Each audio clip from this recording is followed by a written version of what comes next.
Bonjour, chère famille d'Aimé-Beau. On est moins nombreux en présentiel, mais je le sais, on est plus nombreux à l'écoute en ligne. Malgré les circonstances, la semaine passée, on s'est présenté ici pour louer le Seigneur. Peut-être en nombre réduit en présentiel, mais en esprit vraiment qui croit avec notre joie en Jésus. Juste quelques consignes, juste des rappels pour tous nos amis qui sont présents par chez vous, pas nécessairement si étroites nos contraintes.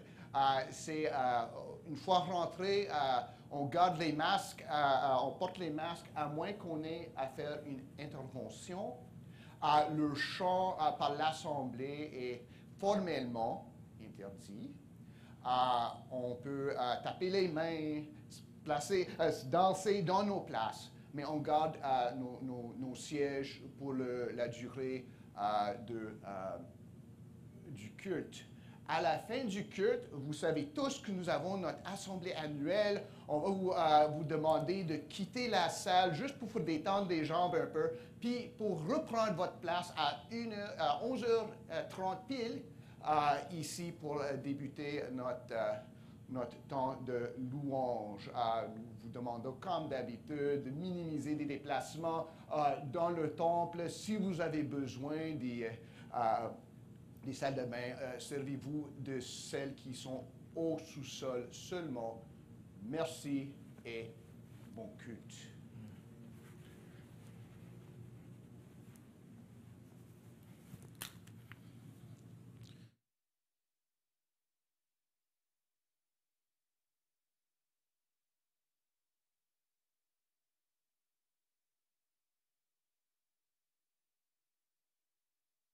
Que la paix et la grâce de Dieu soient avec vous.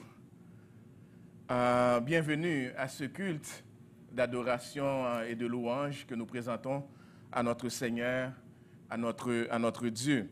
Comme le psalmiste, nous sommes dans la joie de venir, oui, en ce lieu, mais de vous savoir aussi en ligne pour apporter comme une seule famille notre adoration et nos louanges comme un bouquet de fleurs en commun, comme une seule communauté à notre Dieu par les mérites de Jésus-Christ, notre Seigneur, notre Sauveur.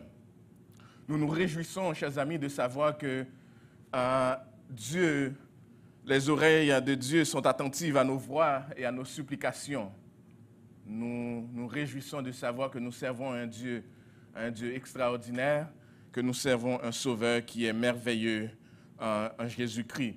Et ce matin, nous voulons prendre conscience que, alors que nous commençons ce culte, nous voulons prendre conscience que nous nous présentons devant le Saint Trône, le trône du Très-Haut, là où notre Dieu, le Dieu trinitaire, Père, Fils et Saint-Esprit règne.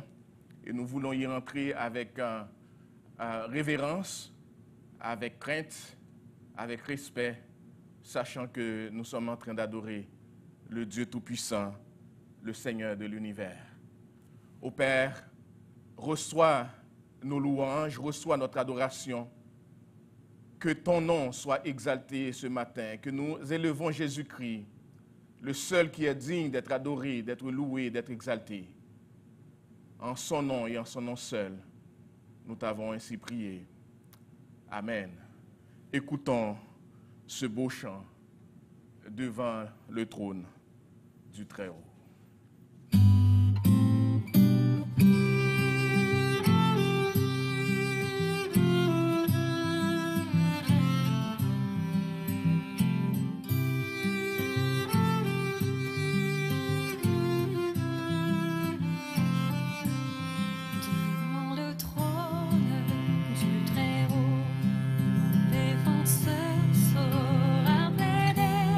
C'est d'avocat sa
ma vie est cachée.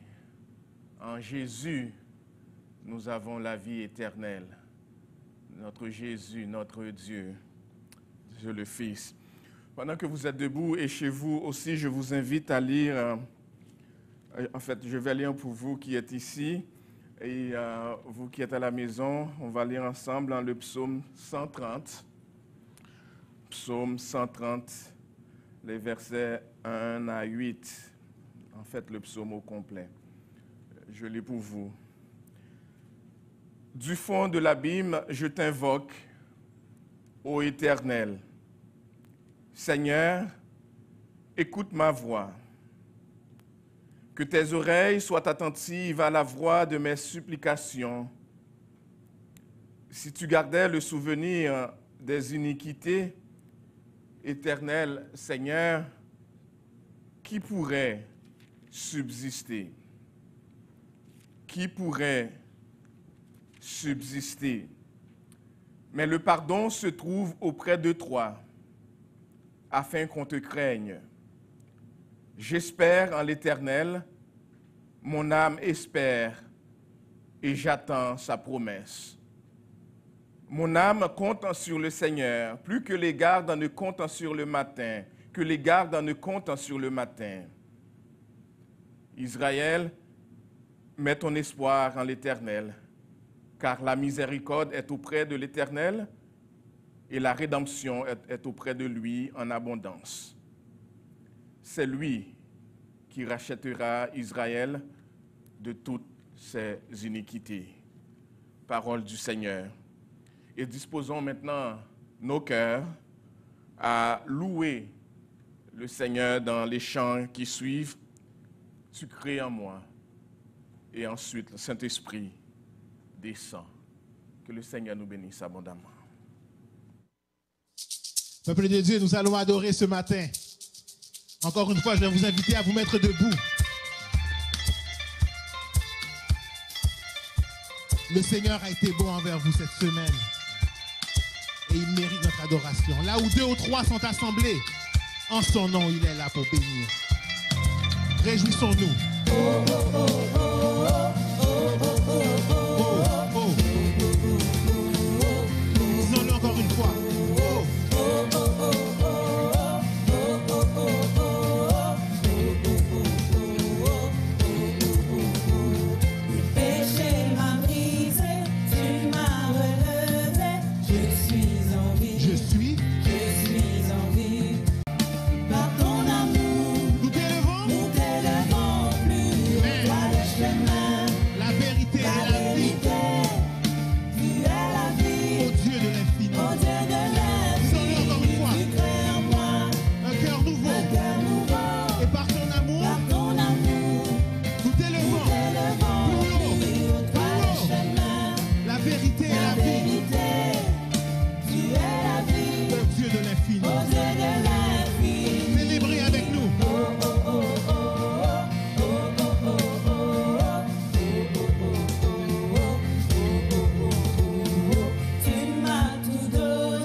J'élèverai ma voix vers toi.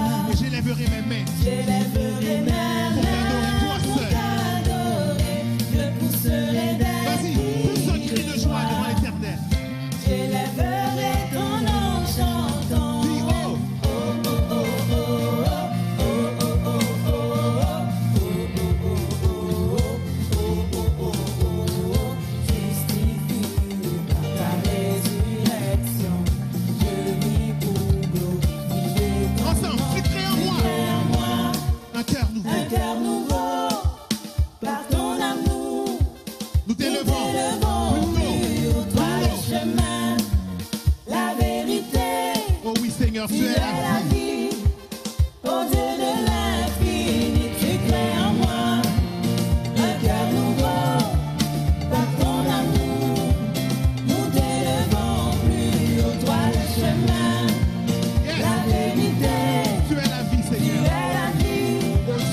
vous recevrez une puissance, le Saint-Esprit survenant sur vous.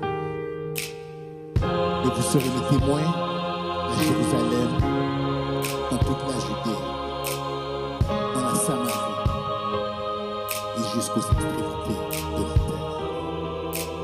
Quand il descend, oui, tout s'arrête. Il y a transfert entre ciel et terre. Quand il descend, l'atmosphère change. Il y a transfert entre ciel et terre. Quand il descend, oui, tout s'arrête. Il y a transfert entre ciel et terre. Quand il descend, l'atmosphère change. Il y a transfert entre ciel et terre. Le Saint-Esprit est là. Le Saint-Esprit est là. Le Saint-Esprit est là. Le Saint-Esprit est là. Quand il descend, oui, tout s'arrête. Il y a transfert entre ciel et terre. Quand il descend, l'atmosphère change. Il y a transfert entre ciel et terre. Le Saint-Esprit est là. Le Saint-Esprit est là. Le Saint-Esprit est là. Le Saint-Esprit est là. Les maladies s'enfuient, les aveugles voient, les paralytiques sautent de joie. Les stériles enfantent, les sourds entendent, par sa puissance, par sa puissance.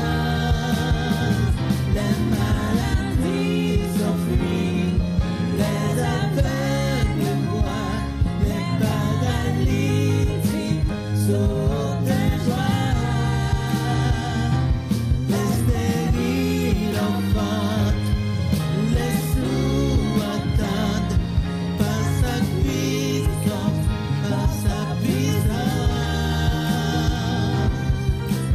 Quand il descend, oui, tout s'arrête. Il y a transfert entre ciel et terre. Quand il descend, l'atmosphère change. Il y a transfert entre ciel et terre. Le Saint-Esprit est là. Le Saint-Esprit est là. Le Saint-Esprit est là. Le Saint-Esprit est là.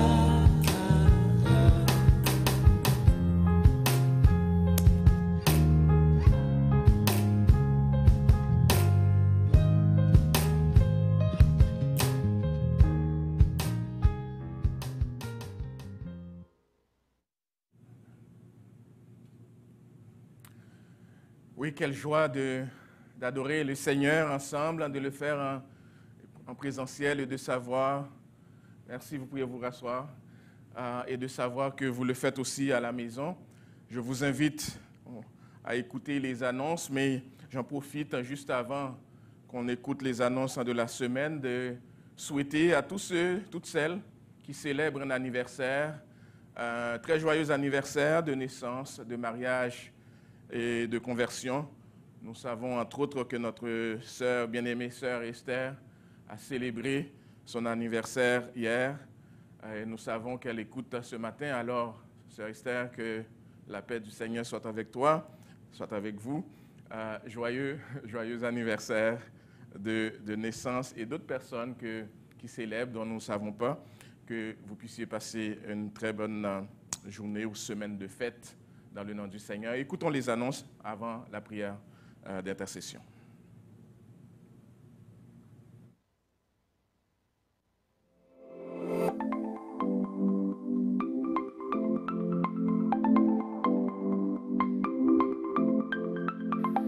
Bonjour Église missionnaire évangélique baptiste de l'Outaouais, voici vos annonces pour cette semaine. Cette semaine, mardi, nous avons temps de prière à 11h. Tous les mercredis, nous avons études bibliques à 19h sur Zoom. Ce vendredi, nous aurons notre temps de prière avant de passer à la table du Seigneur du dimanche. Ce sera vendredi à 19h. Et les groupes Connexion continuent de se rencontrer à toutes les semaines. Pour les cultes du dimanche, vous pouvez regarder votre culte en ligne sur le YouTube de l'Église Aimé-Beau ou pour participer en personne, il est très important de vous inscrire en ligne sur le formulaire sur le site web à aimébeau.org avant samedi. Comme vous savez, l'Outaouais est maintenant en alerte orange pour la COVID-19. Donc, toutes les activités organisées dans un lieu public ont une limite maximale de 25 personnes. C'est pour cela qu'il est très important de vous inscrire pour les cultes du dimanche. Et si vous faites des rassemblements privés, vous devez vous limiter à un maximum de 6 personnes ou de 2 familles. Dimanche prochain, le 4 octobre, nous allons à la table du Seigneur. Donc, ceux qui seront en ligne, vous allez préparer d'avance vos éléments comme symbole pour notre célébration.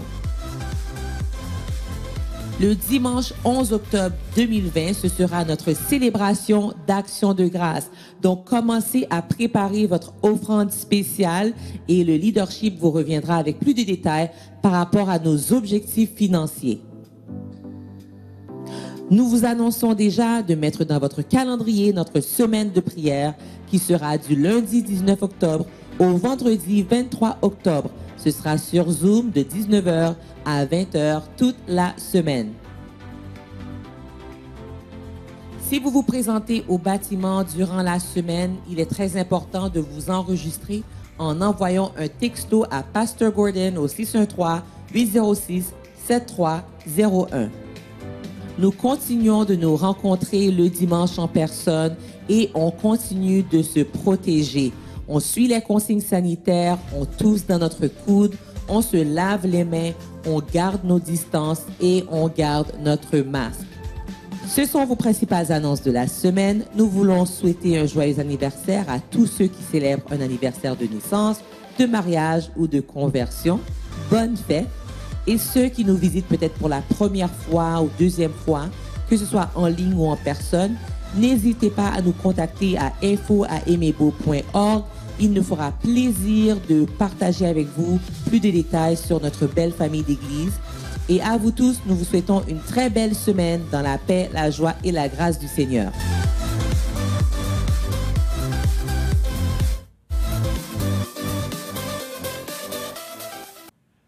Et bonjour, c'est le temps pour nos plus jeunes amis de juste partager une petite réflexion, méditation sur la parole de Dieu. J'espère qu'on est en grand nombre, nos jeunes amis, pour écouter et le culte et notre petit temps consacré aux jeunes plutôt qu'aux vieux comme moi.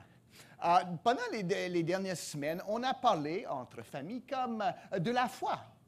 On s'est servi du masque comme exemple de la protection que nous donne Jésus. On a parlé des médecins, comme nous dirigeons vers Jésus qui est le médecin de l'âme. Nous allons parler avec une autre petite illustration ce matin. La Bible nous dit que nous marchons par la foi et non par la vue. Nous marchons par la foi et non par la vue. Et ça m'amène à parler de ça. Je ne sais pas si nos amis puissent voir ça chez vous, là, C'est un avion, au fait, si vous savez quel genre d'avion que c'est un avion du Deuxième Guerre mondiale de l'autre côté. Vous pouvez envoyer ça par commentaire sur YouTube, puis je vais regarder ça, puis je vais annoncer celui ou celle qui sait c'est quel genre d'avion à la fin du culte. Donc, on voit ça sur les commentaires. Première qui arrive, puis pas les adultes, là, vous n'avez pas le droit de participer. Vous m'envoyez la réponse. Mais un avion, ça nous donne quoi? Savez-vous comment ça vole un avion? C'est quoi qui fait voler l'avion? Puis dis-moi pas, c'est les ailes. Il y a plein d'avions à terre avec des ailes qui ne vont nulle part. C'est comme il y a plein de monde qui se parle pour Jésus, puis ils vont nulle part. Parce que les ailes, ça ne suffit pas. Intéressant, quand je faisais mes études en génie, on sait plus ou moins comment un avion vole, mais on ne sait pas exactement pourquoi une telle forme d'aile fonctionne. Moi, ça m'a étonné parce que j'aime ça voler un avion, puis j'aimerais mieux qu'on sache comment ça fonctionne. Mais vraiment, ce qui arrive avec un avion, les amis, que soit l'hélice en avant ou le turbopropulseur, le réacteur va pousser l'avion, faire couler l'air par-dessous et par-dessus, puis avec l'aile, là, la pression devient moins grande par-dessus que par-dessous, puis l'avion vole. Ça, c'est la théorie. Mais ce que ça prend pour voler un avion, ça prend de l'avancement. Il faut qu'on aille en quelque part. Ce n'est pas assez d'avoir de belles ailes. Puis nous trouvons aussi un avion à terre, là, c'est LED. Ça, cet avion-là, c'est certainement LED. Mais les avions à terre ont l'air drôles. Hein? C'est un peu comme ça, ils sont penchés. Mais des ailes, c'est vraiment quelque chose à voir, des avions et voler. Mais ça, c'est comme nous en Jésus-Christ. Sans l'Esprit de Dieu, bon, on n'est pas grand-chose, nous. Mais c'est l'Esprit de Dieu qui nous rend conformes à Jésus-Christ. Avec ça, on peut, avec lui, avec son aide, on va voler. Mais il faut avancer. Ce n'est pas assez de dire, « Oh, ça fait 10 ans que j'ai accepté le Seigneur. » Mais qu'est-ce que tu as fait depuis? « Ça fait 10 ans que j'ai accepté le Seigneur. Qu'est-ce que tu as fait depuis? » Bon, je n'ai pas rien fait. Mais c'est un avion à terre, puis c'est drôle un peu, puis ça va nulle part. Ça ne sert à rien. Non, il faut qu'on bouge. Puis même si, des fois, on est un peu laid, on n'est pas attrayant au monde, ce n'est pas ça qui compte. C'est le vent du Saint-Esprit qui nous fait voler des airs. Puis on va faire des prodiges. Pas en nous-mêmes, en étant grand ou petit, puissant, fort, intelligent, pas tellement intelligent. Ce n'est pas ça qui compte. C'est que le Seigneur se sert de nous et nous donne son Saint-Esprit afin que nous puissions voler. Puis, on a parlé de Sœur Esther, un autre verset qu'un ami a cité hier soir, Isaïe 40, verset 31. « Mais ceux qui se confient en l'Éternel renouvellent leur force. Ils prennent le vol comme des aigles. » Ça prend l'Esprit Saint de Jésus-Christ pour que nous volions et pour que nous ne restions pas à terre immobiles et inutiles. On va prier ensemble, les amis, puis envoie-moi sur YouTube dans les commentaires quel genre d'avion que c'est, puis on va dire c'est qui l'aurait su. Prions ensemble. Père Céleste, nous te remercions de ce que tu nous as choisi en Jésus-Christ, pas à cause de notre potentiel, pas à cause de ce que nous aurions accompli, pas à cause qu'on est beau ou grand ou intelligent, mais à cause de ton amour pour nous en Jésus-Christ. Et nous allons avancer dans la foi, pas à cause de notre beauté, de notre intelligence, de notre potentiel, mais parce que l'Esprit Saint nous fait voler. Son vent nous pousse afin que nous puissions suivre Jésus-Christ. Nous prions pour nos enfants, nos jeunes amis qui sont ici ou en ligne à l'écoute, que tu les protèges. Que cette semaine, protège-les, non pas juste des maladies ou des malchances, on dirait, mais protège leur âme. Qu'ils volent en Jésus-Christ et en volant, qu'ils puissent rendre gloire non à eux, même non à leurs parents, non à leur Église, mais à Jésus-Christ. Oh, merci Jésus que tu te sers de gens comme nous pour annoncer ton Évangile. et te montrer au monde. Protège et bénis nos enfants et leurs moniteurs, leurs monitrices à l'école aussi, et leur foyer. Nous prions tous ceci au nom de Jésus. Amen. Amen. Alors que nous avons prié pour nos enfants, c'est maintenant le temps de vous joindre à moi pour prier, pour intercéder pour l'Église de manière générale et particulièrement pour nos malades. Joignez-vous à moi alors que je vais devant le trône de la grâce pour prier. Notre bon Père Céleste, notre Dieu, notre Rédempteur, en Jésus, merci pour ce grand privilège que tu nous donnes, même en ces temps difficiles, de pouvoir t'apporter comme famille notre adoration, nos louanges, parce que tu le mérites bien. Nous sommes tout simplement les heureux de pouvoir nous joindre avec des frères et sœurs un peu partout dans le monde, mais aussi avec des anges, des archanges, des séraphins, qui nuit et jour honorent ton nom, célèbrent, chantent en ton honneur, parce que tu le mérites bien. Quel privilège de pouvoir le faire. Et ce matin, nous venons devant toi en remerciement pour tant de bienfaits envers nous, ta bonté qui s'est renouvelée, ta miséricorde, Seigneur, ta protection envers nous. Nous avons des sujets de remerciement envers toi comme Église et nous nous joignons ensemble comme une seule famille pour te dire merci Seigneur pour tant de bienfaits en notre faveur. Comment ne pas te remercier pour les délivrances que tu as accordées, les guérisons dont tu as pourvu. Comment ne pas te remercier pour les couches heureuses que nous avons eues à notre Église. Au cours de cette période de pandémie, Seigneur, même en dépit des risques, Seigneur, nous avons eu, Seigneur, des femmes qui ont accouché. Nous te remercions pour notre sœur Anne-Phébé. Nous te remercions pour notre sœur Jennifer. Nous te remercions pour Laure.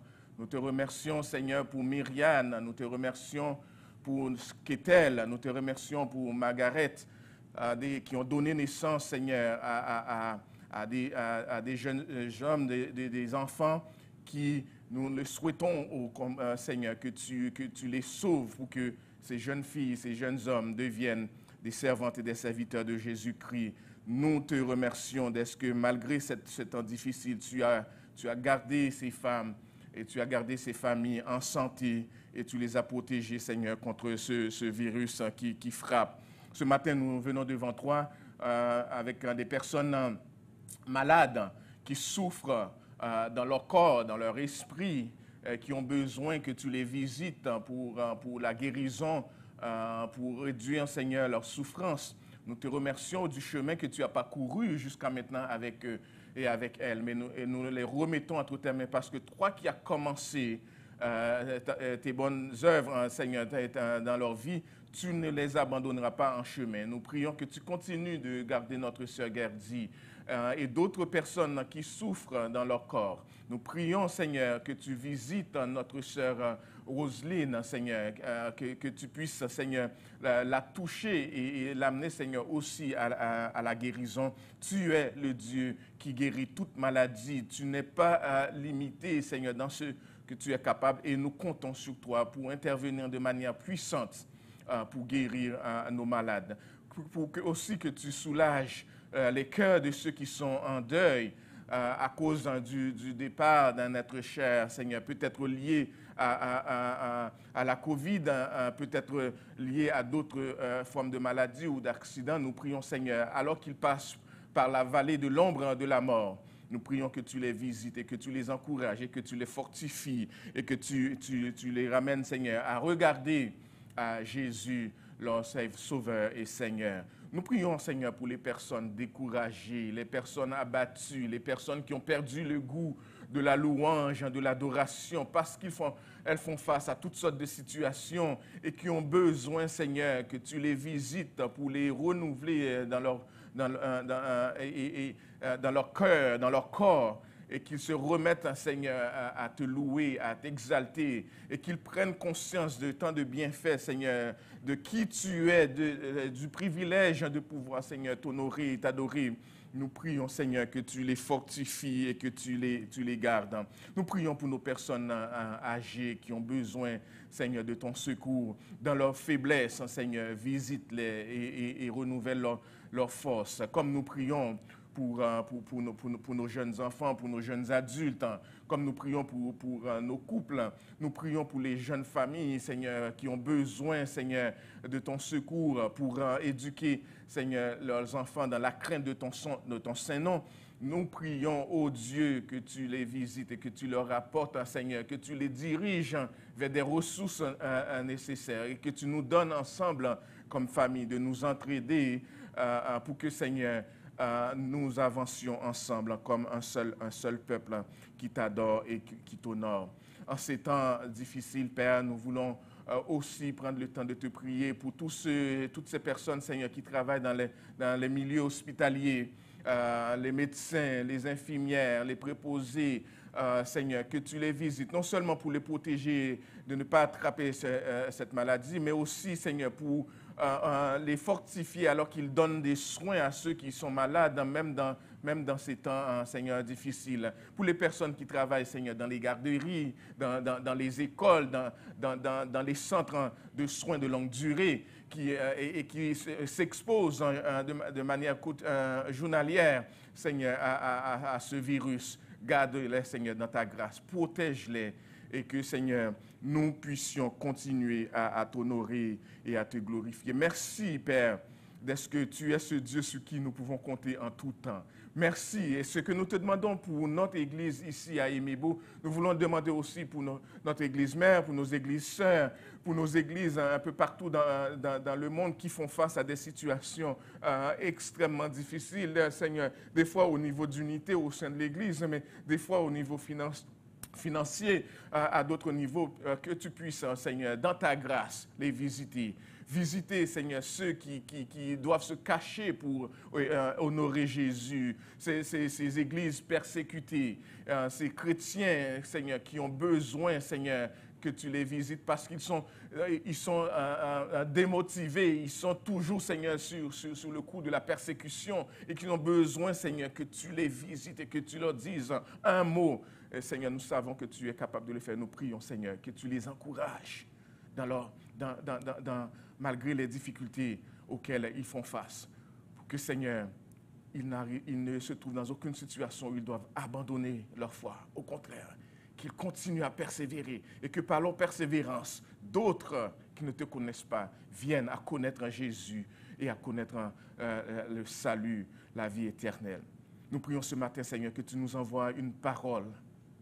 Nous sommes ici, Seigneur, pour te louer, mais aussi pour t'écouter, pour t'entendre nous parler. Ce matin, alors que, Seigneur, tu choisis ton serviteur, Pasteur Gordon, pour apporter le message de l'Évangile, nous prions que tu le oignes de ton Saint-Esprit, de manière à parler, Seigneur, pour nous rejoindre dans nos besoins. Non pas, Seigneur, que nous devenions des personnes qui connaissons plus de choses, mais que nous soyons des meilleures servantes, des meilleurs serviteurs de Jésus-Christ dans ce monde qui a tant besoin de toi. Fais grâce au Père. Merci pour le privilège de t'apporter des dîmes et offrandes en ces temps. Nous prions que tu les honores.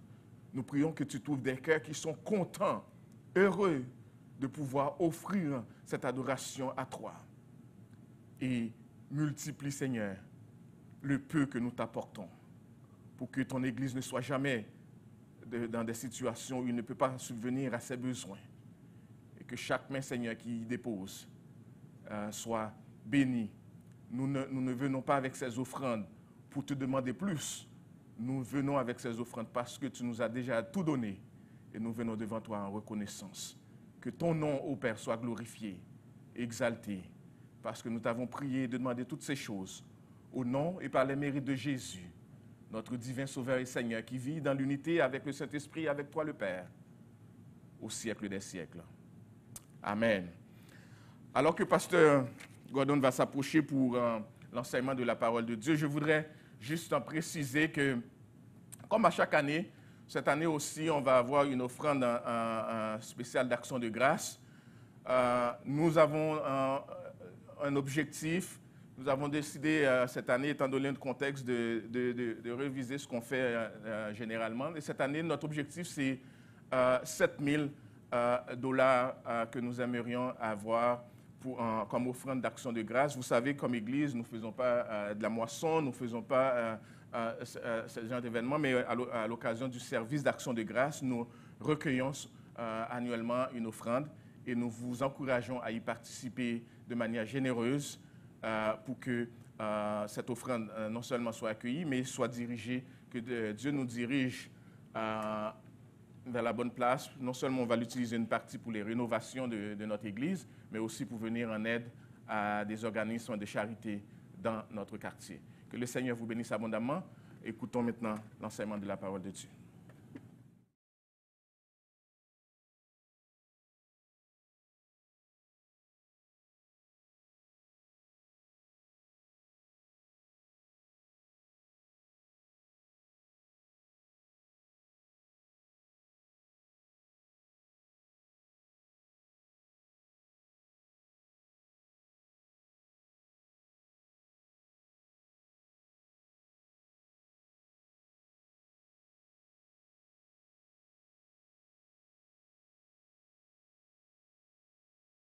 Monsieur Naaman.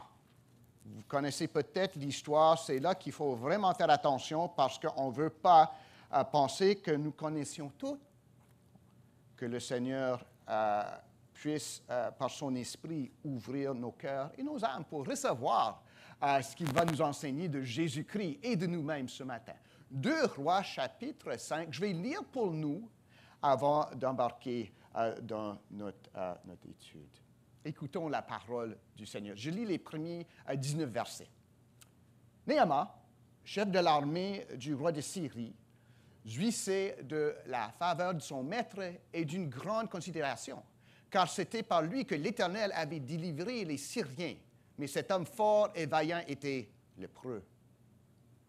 Or, les Syriens étaient sortis par troupes, et ils avaient amené captive une petite fille du pays d'Israël, qui était au service de la femme de Naaman.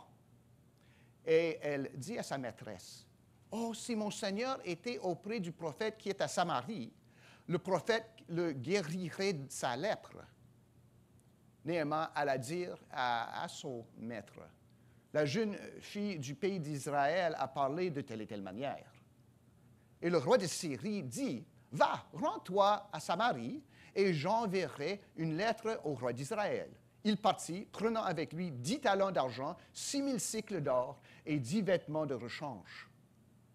Il porta au roi d'Israël la lettre, où il était dit, « Maintenant, quand cette lettre te sera parvenue, tu sauras que je t'envoie Naaman, mon serviteur, afin que tu le guérisses de sa lèpre. » Après avoir lu la lettre, le roi d'Israël déchira ses vêtements et dit, « Suis-je un Dieu pour faire mourir ou pour faire vivre? Qu'il s'adresse à moi afin que je guérisse un homme de sa lèpre?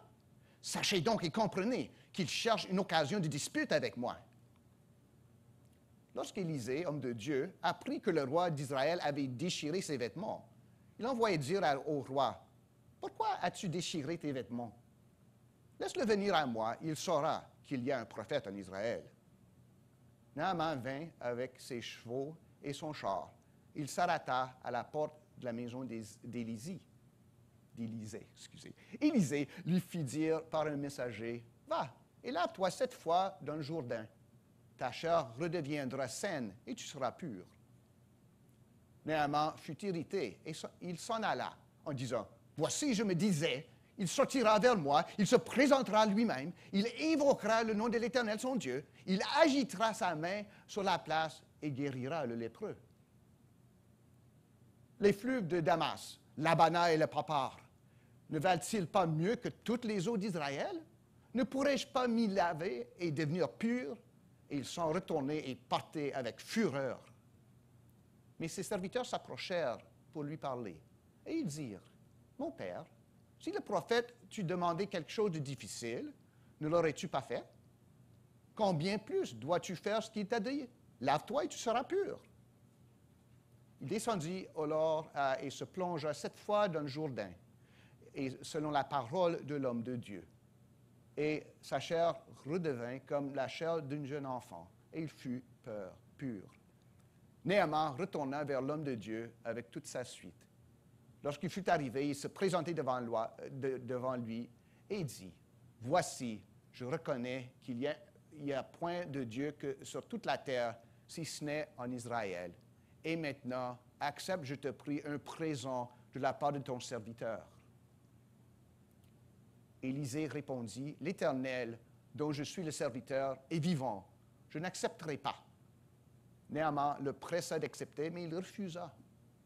Alors Naaman dit, « Puisque tu refuses, permets qu'on donne de la terre à son serviteur une charge de 2 mulets, car ton serviteur ne veut plus offrir à d'autres dieux ni holocauste ni sacrifice. Il n'en offrira qu'à l'Éternel. Voici toutefois ce que je prie l'Éternel de pardonner à son serviteur. Quand mon maître entre dans la maison de Rimon pour s'y prosterner et qu'il s'appuie sur ma main, je me prosterne aussi dans la maison de Rimon. Veuille l'Éternel pardonner à ton serviteur lorsque je me prosternerai dans la maison de Rimon. » Élisée lui dit, « Va en paix. » Lorsque Naaman eut quitté Élisée et qu'il fut à une certaine distance, et on poursuit l'histoire plus tard, mais pas ce jour-ci. Parole du Seigneur. Ce matin, on va faire une étude de cas. Je ne sais pas si vous avez déjà fait ça. On va appeler cette étude de cas « Cas qui font face à la grâce ». Ça résonne, hein? Cas qui font face à la grâce. Ou peut-être servir là où on est. Non juste pour apprendre comment réagir à la grâce de Dieu en obéissance, mais pour voir comment Dieu agit en Jésus-Christ dans ce monde. Donc, c'est pas juste, nous n'avons pas juste à apprendre comment être comme Naaman, comme la petite fille, ou ne pas être comme le roi d'Israël, mais d'obéir à et de louer notre grand Dieu qui fait des prodiges. L'Ancien Testament se porte à ceci bien plus facilement que le Nouveau Testament, à ce genre d'apprendre l'acte de Dieu à travers des histoires.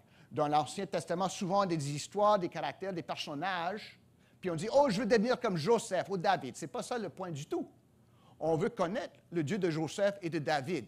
Et ce Dieu-ci se manifeste à travers ce qu'il fait parmi les hommes puis des femmes. Puis ça se fait toujours. Dans l'Ancien Testament, c'est une bonne façon d'apprendre l'acte de Dieu de cette façon-là. Là, Dieu se sert des situations, des personnages, pour nous raconter sa gloire et nous enseigner ses voies. Ici, ce matin, on va apprendre de ces personnages, non comment être comme Élisée, ou pas comme Joram. Joram, par exemple, c'est le roi d'Israël. Il ne porte pas ce nom ici. Les 2 rois ici ne sont pas nommés. C'est intéressant, ça. Mais on va voir au travers de la gloire de Dieu et l'espoir du croyant. Est-ce qu'on se retrouve auprès d'un de ces personnages? Ou plus important, est-ce que nous connaissons et nous nous fions à Dieu qui orchestre tout cette drame? Ça, c'est plus important. Nous allons voir ce matin que l'Éternel est souverain sur toutes choses. Puis ça, Ancien Testament, Nouveau Testament, ça ne change pas. Puis Dieu ne change pas non plus, toujours souverain. On va voir qu'il se sert d'outils peu probables. Hein? Choisissons les faibles et rejetons les forts. On va voir qu'il est miséricordieux et désire non pas le mort et la destruction d'un pécheur, mais son salut. On va voir aussi que ses voies demeurent intègres et nous devons y demeurer fidèles si nous voulons lui rendre service. Ça, c'est un peu plus compliqué. Puis on va voir aussi comment Dieu se sert des personnages, de vrais personnages, pour révéler sa gloire en Jésus-Christ. On est à l'ère du royaume divisé. On a Samarie au nord, les 10 tribus, puis on a Juda au sud. C'est après Salomon, après Roboam, après la rébellion. Puis on a 2 rois, on a 2 pays. C'est à peu près dans le temps de 900 ans avant Jésus-Christ. David, lui, Salomon, c'est à peu près 1000 ans. Maintenant, on est 900 ans, 100 ans plus tard. Joram, fils d'Achab, on connaît ce nom-là, Achab et Jézabel, là. Joram est roi d'Israël et Élisée, qui est, si on veut, celui à qui a confié la responsabilité des prophètes de Élie, donc Élisée, comme deuxième vague, si on peut se servir de ce terme-là, en Israël. C'est une période de paix précaire avec la Syrie. Ils ne sont pas en guerre, mais il y a quand même des attentats, des attaques. Puis pendant une de ces attaques-là, il y a une petite fille qui s'est fait prendre et elle est esclave dans la maison d'un grand héros, un guerrier de Syrie. Mais ce guerrier-là, Naaman, a le lèpre. Il est lépreux, donc il ne va pas avancer plus. Probablement, il fonctionne un peu à côté des autorités parce qu'un lépreux, c'est haineux dans ce temps-là. Il n'était pas pur. Donc, c'est ça un peu le contexte. Donc, on va regarder 4 personnages. La fillette. Pas un fillette, mais la fillette. Naaman, les 2 rois, on ne va pas passer trop de temps avec eux parce qu'ils ne sont pas tellement importants. Intéressant. La fillette est bien plus importante que les 2 rois ne le sont. Et aussi Élisée, pour finir avec ce que fait Dieu là-dedans. On a d'abord la fillette. Elle a été prise comme un butin, si on veut, dans ce temps-là. Elle était esclave, elle travaillait dans une maison loin de chez elle, avec un peuple qui probablement ne parlait même pas la même langue, a été différent, religions différentes. On ne connaît même pas le nom de la fillette. Mais on va voir qu'elle sort d'ici comme une fidèle qui sert fidèlement son Dieu de la manière qu'elle peut. Mais ça me rappelle une histoire. Si Pasteur Arsène peut nous raconter des histoires illustratives, moi je peux le faire aussi. On avait un avion tantôt, mais c'est une histoire, pas d'avion, mais de parachutisme. Je ne sais pas si vous avez jamais fait du parachutisme. Moi, un pasteur, il est avec le Seigneur maintenant, puis pas à cause de ça. Lorsqu'il avait 70 ans, il a fait du parachutisme. Il a toujours rêvé de ça. C'était un mordu. Pasteur Les, c'était un mordu de l'avion. Bon, il a fait du parachutisme. Bien, un jour, il y avait 4 personnes qui sont montées dans un aéronef pour faire du parachutisme. Il y avait le premier ministre du Canada. Il y avait l'homme le plus intelligent au monde. Il y avait une monitrice de l'école de dimanche. Puis il y avait un scout. Petit scout avec son sac à dos, hein? Puis, donc, 4 personnes, 4 parachutes, hein? On me suit? OK. Bien, il s'envole, puis tout d'un coup, il commence à avoir des problèmes. Puis le pilote sort de sa petite cabine de pilotage, là, il dit, bien là, l'avion va s'écraser. Désolé. Mais moi, il faut que j'aille rapporter ce qui est arrivé. Donc, je prends des parachutes, puis je m'en vais. Bye-bye, bonne chance, les amis. Puis il met son parachute, il saute. 4 personnes, 3 parachutes. Premier ministre se met debout. Je suis le premier ministre du Canada. Il faut que je donne un briefing demain matin sur la COVID. Donc, il faut que je prenne le parachute pour me sauver, rester en vie. Prends le parachute, puis s'en va. OK, il reste 3 personnes, 2 parachutes. L'homme le plus intelligent du monde dit, « Je suis l'homme le plus intelligent du monde. Il faut que je reste en vie pour bénir le monde avec mon intelligence puis toutes les découvertes que je vais faire. » Il prend le parachute, puis s'en va. Il reste 2 personnes, puis combien de parachutes? 1 parachute. Bien, il y a la monitrice de l'école dimanche. Puis elle se tourne vers le scout et dit, « Ah, mon petit-fils, là, je suis vieille maintenant, je connais, je marche avec le Seigneur, je sais où est-ce que je vais aller si je meurs aujourd'hui. J'ai cette confiance-là, prends le parachute, puis crois en Jésus-Christ. J'ai la confiance de faire face à lui. » Puis le scout dit, « Merci, madame, mais il n'y a pas besoin. » Ben, pourquoi? Ben, l'homme le plus intelligent au monde, il a pris mon sac à dos. Oui, c'est ça. Il y en a un qui l'a poigné. Donc, il reste 2 parachutes. Et puis, il faut dire, pour expliquer, finir l'histoire, l'homme le plus intelligent au monde est arrivé en premier au sol. En tout cas. Donc, ce n'est pas les plus importants, les plus intelligents qui ont toujours les devants. Hein? On voit ici notre amie, la petite fille, on ne sait même pas c'est quoi son nom. Dieu le sait, nous ne le savons pas. Elle est impuissante, elle est esclave, défavorisée, exilée. Elle n'avait pas un chez elle, ses parents, elle ne savait pas c'était où. Puis elle se trouvait là dans une maison, on ne sait même pas c'est quoi son nom. mais elle tenait et témoignait de sa foi. De la manière qu'elle pouvait. Elle n'exigeait pas insistait pas à ce qu'elle soit vedette. Elle a dit, ce que je peux faire, où ce que je suis, je peux témoigner de Dieu. Puis je vais parler de Dieu, au sujet de Dieu, à mon maître. Et puis elle encourage par sa maîtresse que son maître aille voir le prophète en Israël pour connaître la miséricorde de Dieu.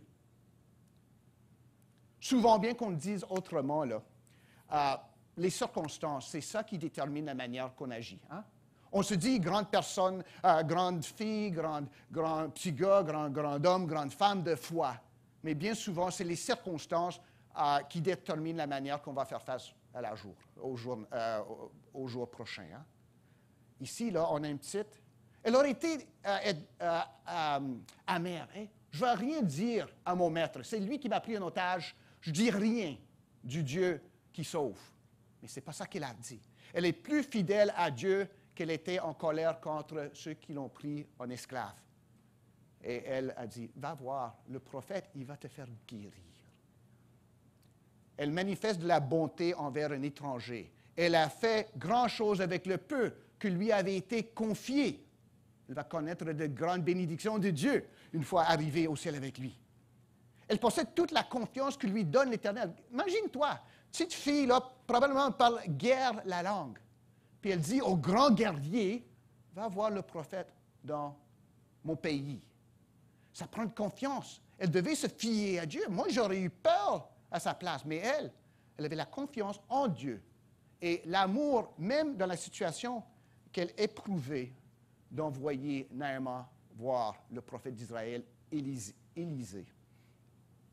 Dieu se sert d'outils peu probables. Peut-être ce matin, vous vous voyez comme un outil très, très peu probable. Vous n'avez pas de grande puissance, grande importance. Pas besoin.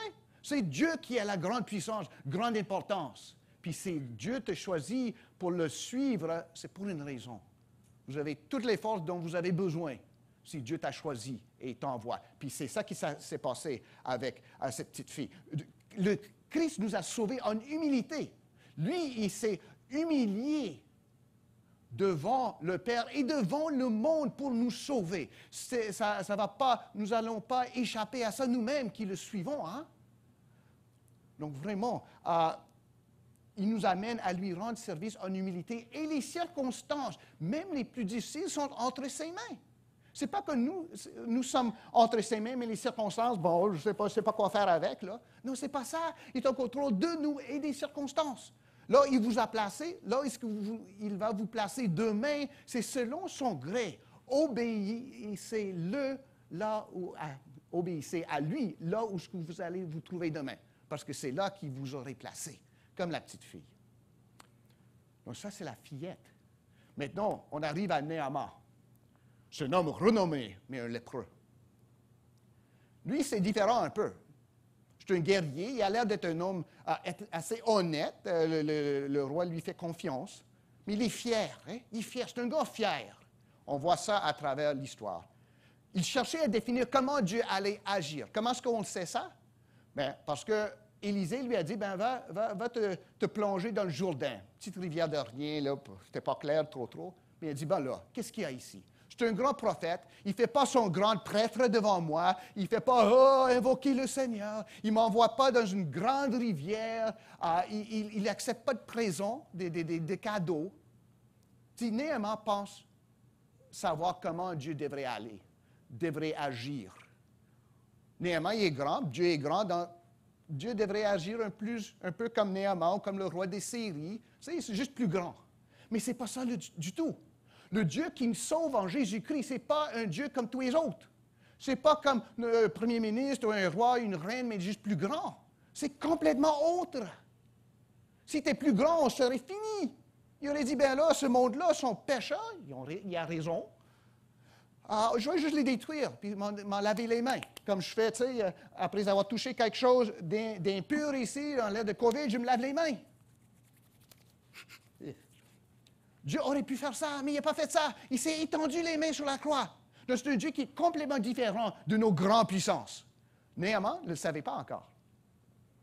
Mais à la place de l'envoyer dans l'Abana ou dans une des belles rivières limpides de la Syrie, claire, grande, puissante, il l'envoie dans une petite ruisseau pas trop attrayant, le Jourdain. Naaman, c'est un homme fier. Pour lui, le salut devait être quelque chose de grand, de magnifique. Je vais me présenter devant tout le monde, je suis star, puis je veux que le monde reconnaisse que je suis venu Seigneur, puis ils disent, oh, bien fait Gordon, tu es venu Seigneur. Le Seigneur est tellement chanceux de t'avoir comme serviteur ou comme servante. Ce n'est pas chanceux du tout. Il n'y a pas de chance avec Dieu, là. Surtout pas en moi. Dieu l'humilie, comme il nous humilie. Si on vient à Jésus-Christ, on vient par la croix. Ça veut dire on est humble. Parce qu'on a besoin de ça. On ne peut pas servir Dieu comme vedette. Il faut le servir comme serviteur, servante. Dieu l'humilie. Puis sortant d'une petite rivière, pas tellement beau, puissant, dans un petit pays qui était conquis, il sort d'être là comme un enfant nouveau-né. C'est ça qu'il faut faire. Si on rentre en fierté, en orgueil, on est mieux de sortir comme petit enfant avec rien. Puis c'est ça qu'on est en Jésus-Christ. Tout ce que nous avons maintenant, c'est Jésus-Christ lui-même. C'est lui qui nous soutient, qui nous tient nos ailes.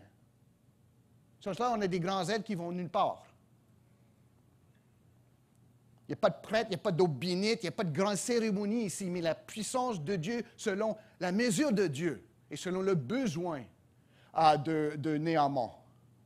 Naaman, grand guerrier, sort non en pouvoir, mais en dépendance de Dieu. Puis par la suite, on trouve avec Naaman, il est fidèle là où il se trouve. C'est difficile un peu le passage. On se serait attendu à ce que Naaman dise non, je ne vais plus dans la maison de Rimon, là, je deviens évangélique, puis c'est pas facile à comprendre, ça. Mais évidemment, ce que cherchait Dieu, c'est quelqu'un pour lui être fidèle. Il est dans un maintenant, regarde Naaman, là, c'est un gars qui aime le roi de Syrie, évidemment, bien qu'il fût lèpre dans le temps. Mais même si on dit, ben pourquoi, qu'est-ce qu'il fait dans la maison de Rimon? Évidemment, il ne louait plus. Mais regarde tout ce qu'il a cédé, tout ce qu'il a lâché tomber à Naaman. Il va être le seul adorateur de Dieu dans son paroisse, hein? Dans ses cercles, sa bulle.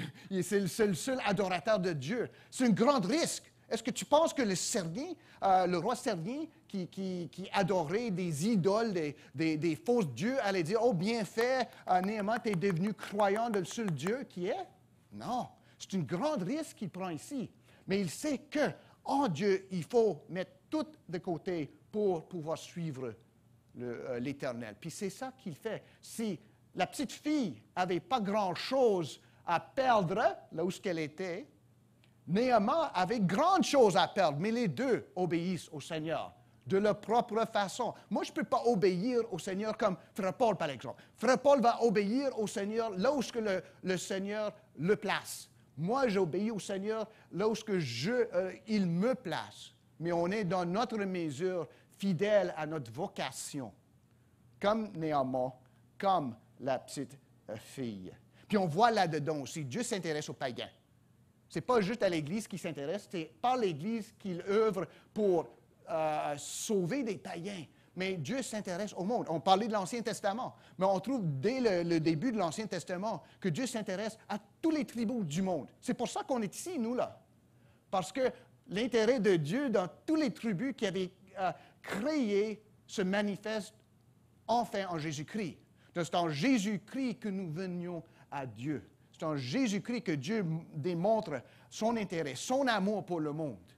Mais c'est par lui seul que nous venons, peu importe notre tribu d'origine, pour faire partie de cette grande, seule famille composée de tant de tribus et de langues, puis d'ethnies à travers tout le monde. Vous avez juste à lire le passage qu'a lu pour nous la semaine passée, Pasteur Arsène, Apocalypse chapitre 5. C'est ça, le choral céleste, puis eux autres, ils ont le droit de chanter, peu importe les contraintes. Les rois, on ne va pas passer trop de temps avec eux. Le Syrien, ben, il pense que Dieu, c'est comme n'importe quel autre Dieu, il faut l'impressionner. Non, il fait son possible. Joram, on aurait attendu plus de lui, n'est-ce pas? C'est un Israélite, c'est lui le loin, ben plus ou moins, de Samarie. C'est un peuple devenu de plus en plus païen, mais quand même. Mais lui, comment est-ce qu'il voit Dieu? Oh non, il me cible. L'autre là, il veut de la bagarre avec moi. Bien souvent, il y en a qui trouvent Dieu, puis c'est bien beau lorsque tout va bien, puis j'ai rien à dire au sujet de la croix de Jésus-Christ. Mais pour plusieurs, la foi, c'est vraiment juste un empêchement. Oh non, quel embarras! Il faut dire que je suis croyant, que je crois dans le Dieu ressuscité en Jésus-Christ. Ça me fait penser à une autre histoire. Il y avait dans une église un maman, puis elle priait longtemps que son fils soit converti. Puis elle disait au pasteur, « Oh, pasteur, prie pour mon enfant, il est un peu rebelle, ne connaît pas le Seigneur. » Bien, on priait, puis tout d'un coup, le jeune homme est venu au Seigneur. Il voulait se faire baptiser, il voulait se placer devant l'assemblée en public pour annoncer les grandes choses que Dieu avait faites pour lui. Bien, le maman, qu'est-ce que vous pensez, sa réaction, c'est quoi? Ça m'a surpris. Elle a dit, non, laisse pas être allé au pasteur, tu ne peux pas le laisser parler comme ça. Comment ça? On prie pour lui, il est venu au Seigneur, il veut rendre gloire au Seigneur. C'est ça qu'on veut. Ben non, il va se faire moquer de tout le monde. Toi, on te paye pour te faire moquer de tout le monde, pas lui. Oui? Non? OK. C'était mieux en anglais, en tout cas. Mais la mère priait pour quelque chose, mais lorsque ça s'est arrivé, c'était tellement embarrassant, c'était tellement différent, ça allait demander tant de changements que ça devient plus un empêchement qu'autre chose. On voit avec Achab, le fils d'Achab, je m'excuse, que la foi, c'est un empêchement. Il y a une occasion ici, une opportunité de glorifier le Dieu d'Israël. Mais lui, il dit, non, le gars, il veut s'astiner avec moi. Bien souvent, on voit la foi de Jésus-Christ, ceux que Jésus fait venir à nous pour de l'aide, pour parler de Jésus-Christ. Peut-être cet ami-là à l'école qui dit, « Oh, tu vas à l'église, pourquoi ça? »« Oh, je ne veux pas en parler, là. » Non, c'est pas ça. Mais c'est ça que Joram a fait, là. Il dit, « Oh non, je ne veux pas en parler, c'est juste un problème. » Ça, Jésus, ce n'est pas un problème pour nous, c'est ça la vie. Chaque fois qu'on a l'opportunité à lui porter témoignage, on devait remercier le Seigneur pour qu'il nous donne occasion de se vanter, de me vanter de mon Dieu, mon grand Dieu, qui m'a sauvé par sa grâce. Donc, on en prend, si on veut, des deux rois ici, les hommes les plus importants de l'histoire, les mauvaises leçons. Quoi? Ce que nous ne devons pas faire, pas ce que nous devons faire. C'est les autres de l'extérieur, le lépreux puis la petite fille, qui nous enseignent quoi faire. Les grands hommes importants nous enseignent quoi ne pas faire là-dedans. Puis on trouve que, comme la petite fillette, les rois ne sont pas nommés dans le récit. On sait ce sont qui, là? C'est Joram, fils d'Achab, et Ben-Hadad, deux probablement, de la Syrie, mais le nom ne figure pas là-dedans parce qu'ils ne sont pas tellement importants. Mais il y en a un autre qui est. On a parlé de la fillette, on a parlé de Naaman, on a parlé des deux rois en même, comme un bargain un peu, là, deux pour un, puis dernièrement d'Élisée le prophète. Lui est fidèle à sa vocation, pas comme Jonas par exemple, qui vraiment voulait absolument pas faire l'œuvre de Dieu. On voit que Élie est fidèle à sa vocation, c'est de proclamer le nom de l'Éternel à n'importe qui. Mais contre Joram, le roi d'Israël, il ne pense pas opposer force à force. Joram, il reçoit, OK, la lettre du roi de Syrie, il dit, OK, il faut que je m'oppose à lui. Élisée dit, non. Tu sais, il y a une grande visite. Imagine-toi, là. On est là, vous êtes prophète, OK? Bon, juste pour un instant, je sais qu'il n'y a plus de prophète, mais quand même. Disons, puis un grand important de notre pays arrive. Est-ce que vous allez vous habiller en bien, peut-être nettoyer la maison, là, mettre des fleurs, vous présenter comme important, hein? Élisée, non. Il ne sort même pas de sa petite chaumière. Il ne se trouve pas dans un grand palais du roi, là. C'est un prophète, il est pauvre. Il ne sort même pas voir ce grand important avec tous ses cadeaux et tout ça. Il envoie un serviteur lui dire, va faire ça. Nous voyons que la foi, lorsque ça fait face au monde, ne se conforme pas à la façon de faire du monde. Bien souvent dans l'Église, que Dieu nous pardonne, on le fait. On essaie d'être comme le monde. Même genre de musique, même approche. On veut de grands nombres, on veut être important, on veut être riche, grand bâtiment.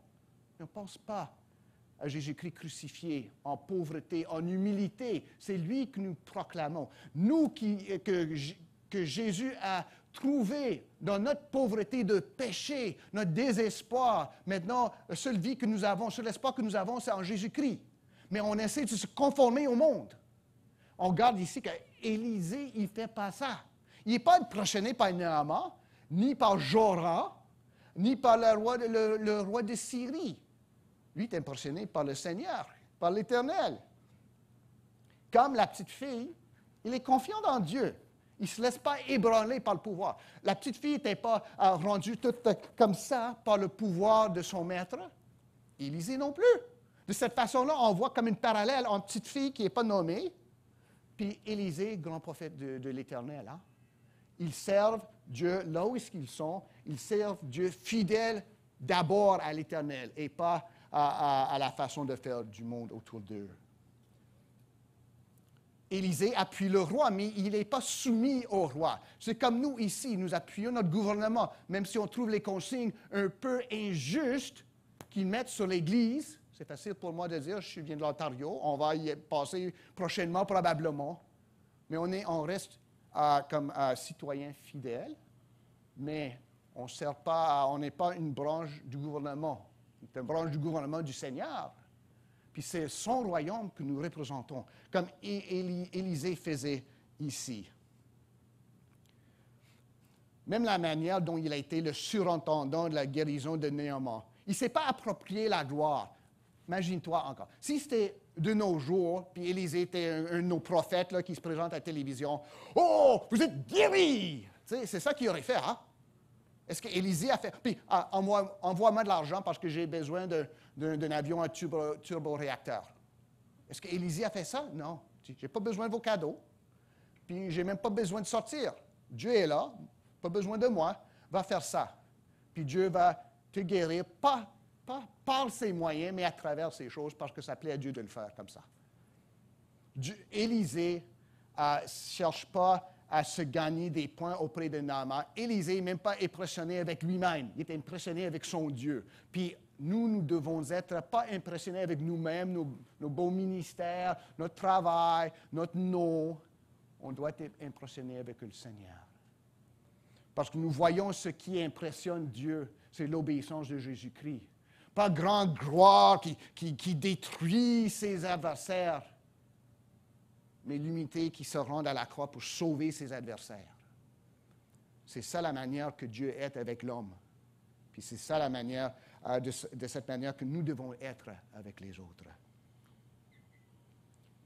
Avons-nous une confiance qui ressemble un peu à celle d'Élisée en Dieu? Je ne veux pas dire pour être prophète, je ne cherche pas à être prophète.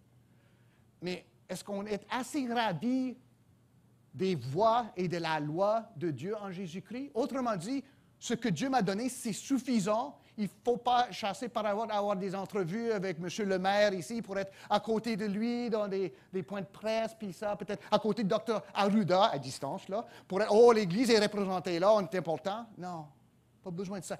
Les voies, est-ce que Dieu nous donne? Son Fils, sa parole, son Église, sa grâce parmi nous, par le Saint-Esprit, devrait être plus qu'assez pour nous. Est-ce qu'on est comme Élisée et comme la petite fille et comme à la fin de l'histoire, Naaman? Est-ce que ça nous suffit? Parce que ça déborde, vraiment. Notre coupe déborde en Jésus-Christ. On devrait être satisfait. Si on trouve la coupe vide, on n'en a pas la bonne coupe. On ne tient pas la bonne coupe. La coupe de Jésus-Christ qui nous a donné, lui qui l'a vidé pour nous, ça déborde pour nous. C'est bien assez, on ne cherche pas d'autre façon de faire. On arrive dernièrement, parce qu'il était là devant nous tous, à Dieu lui-même. Dieu se souvient de son peuple, même des petites filles prises en otage, un prophète qui reste en dehors des coulisses de pouvoir, un de ses élus, un païen, un guerrier qui avait besoin d'être guéri, d'être sauvé. Il se souvient de son peuple, de ses élus. Il agit par des moyens surprenants pas comme les moyens de ce monde. Par des gens peu probables, en faveur des gens peu probables. Ça, vous pouvez citer ça. Par des gens peu probables, en faveur des gens peu probables. Puis ça, c'est nous tous. Hein? On voit de Dieu. Il est souverain sur le cosmos, sur les pauvres et les puissants. Ce Dieu n'est comme nulle autre puissance au monde. Il y a Dieu, puis il y a le reste. Il n'y a pas ce qu'on voit, puis Dieu est pas mal semblable à ça. Pas ça du tout. Puis on voit encore et encore à travers l'histoire de la Bible. Dieu élève les opprimés et abaisse les hautains. Si vous êtes en dehors du royaume actuellement, vous allez vous faire abaisser. Il le faut si vous voulez passer par Jésus-Christ au royaume de Dieu. Puis si vous êtes opprimé en Jésus-Christ, vous êtes déjà élevé. Souvenons-nous, celui qui nous a sauvés a été élevé pas sur un grand trône blanc, mais, pas encore, mais sur le croix de Calvaire. Il élève les opprimés, il abaisse les hautains. Ça, c'est notre Dieu. Il pardonne les pécheurs. Il condamne les gens qui se justifient eux-mêmes. Faites attention. Si je me dis, pas je suis justifié par la résurrection de Jésus-Christ comme on avait chanté, mais je suis justifié parce que je vais à l'Église, je donne à l'Église, je vis une bonne vie, là, je fais de bonnes choses, je suis important, je paye mes taxes, belle voiture, belle maison, non. Dieu va condamner ça si c'est tout ce que j'ai à lui présenter. Ce qu'il me faut lui présenter, c'est son Fils meurtri Jésus-Christ et moi en lui, crucifié et ressuscité en lui. Ce Dieu-là, il juge le monde par son Fils unique. Il pardonne le monde en le jugeant Jésus-Christ à notre place. Dieu prend des rebelles, néanmoins. Vous-même peut-être. Peut-être vous demain, vous qui n'êtes pas encore croyant en Jésus-Christ. Et les transforme en fils et filles pour annoncer celui que nous avions auparavant rejeté. Et il se servira de vous. Peu importe votre statut, vos fardeaux, votre faiblesse, votre position actuelle, si vous vous présentez à lui, comme la fillette, comme Élisée, comme Néhémie, me voici, envoie-moi dans ma faiblesse, mais avec ton Saint-Esprit. Il va se servir de vous, puis ça va être amplement suffisant. Vos faiblesses, il y en a roi. Vos forces, il n'y en a pas besoin. Mais vous avez besoin de lui. Moi, j'ai besoin de lui.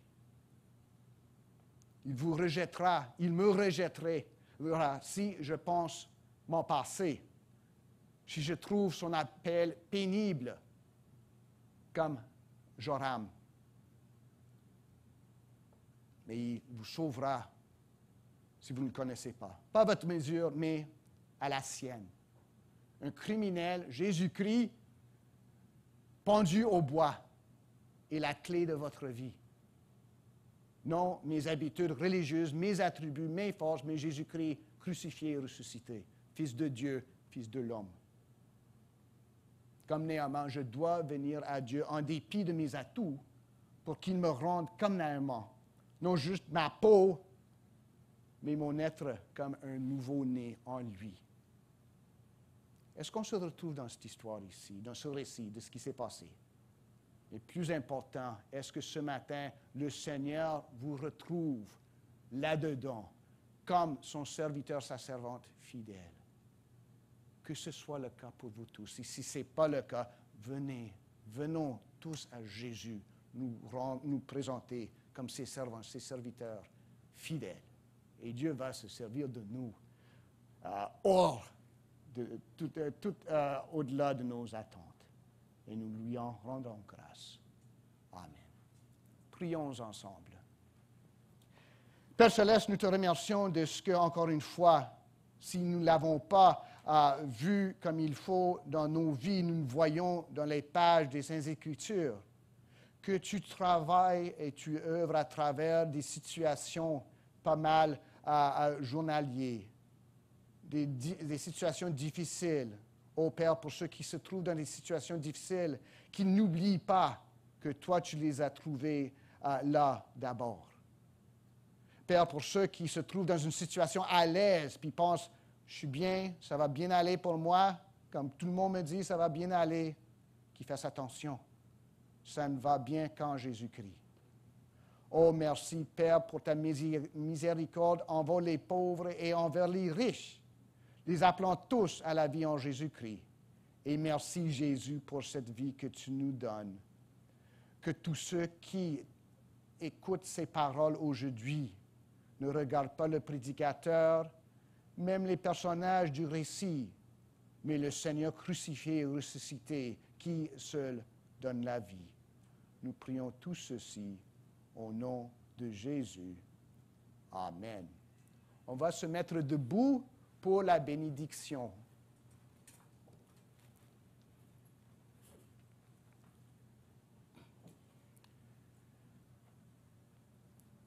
Que le Dieu de gloire qui a ressuscité des séjours des morts, notre Seigneur Jésus-Christ, et qui nous a fait rentrer dans son sang, par son sang dans la nouvelle alliance, qui nous garde par son Saint-Esprit, afin que nous marchions de jour en jour dans la joie et la fidélité à Dieu en Jésus-Christ. Allons tous servir notre Seigneur dans le nom de Jésus. Amen. Je vais vous demander de vous asseoir avant de vous en aller, puis je vérifie. Puis pour ceux qui nous suivent en ligne, c'est juste question de mettre comme favori, comme préféré, site d'Aimé-Beau. Je vais voir si on a des amis qui ont choisi notre... qui ont bien dit que c'était quoi l'avion. Il y en a une sœur qui a dit un avion à réaction. Non, ça ne l'est pas. L'avion que j'ai montré, ça s'appelle un Junkers JU-87. C'est un avion de guerre allemand du Deuxième Guerre mondiale. Merci pour tous ceux qui ont répondu à la question. On va s'en aller pour 10 minutes pour revenir 11h30 pile sur Zoom pour notre assemblée annuelle. Je vais demander à notre frère Jean Fanol. OK. Puis vous revenez à la même place où ce que vous étiez dans 10 minutes, juste pour nous donner un peu de temps pour s'en aller.